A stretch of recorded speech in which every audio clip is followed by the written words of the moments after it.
सन्माननीय रोहन राणे जे non fiction head होते, ज्यांनी मला 6 महिन्यात अनेक वेळा फोन केले होते की आपण चला हवे सुरू करतोय, तुमच्याशिवाय डॉक्टर तो होणार नाही, एकदा आपण मीटिंग करायला पाहिजे. म्हटलं आपण मीटिंग नक्कीच करूया. तदनंतर अगदीच 1-1.25 महिन्यापूर्वी माझी सविस्तर 2 तासांची झी मराठी बरोबर मीटिंग झाली आहे त्यांच्या चॅनलला, वरळीच्या ऑफिसला.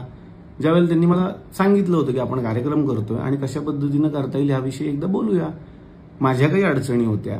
मी जो एक सिनेमा करतोय त्यात मी सध्या अडकलोय, त्याचं शूटिंग अजून 1.5 महिना चालणार आहे. त्यामुळे त्या तारखा न जुळल्यामुळे आणि अनेक वेगवेगळी कारणं असल्यामुळे सध्या या कार्यक्रमातून माघार घ्यायची मी त्यांना रिक्वेस्ट केली की मला माघार घेऊ द्या. याचा अर्थ असा होत नाही की मला कार्यक्रम करायचा नव्हता, मी नकार दिला. मी पुन्हा एकदा क्लिअर करतो, पण मी स्वतःहून या कार्यक्रमातून बाहेर पडलोय. मी स्वतःच म्हणालोय की मला कार्यक्रमात आत्ता तरी भाग घ्यायचा नाहीये. सेम भाऊ कदम सरांचं सुद्धा आहे. भाऊ सध्या माझ्याच बरोबर माझ्याच सिनेमात काम करत आहेत, तेही या कार्यक्रमात नाही आहे. 2 माणसं या कार्यक्रमात नाही आहेत. पण का नाही आहेत याचं कारण तुम्ही जाणून घेतलं का?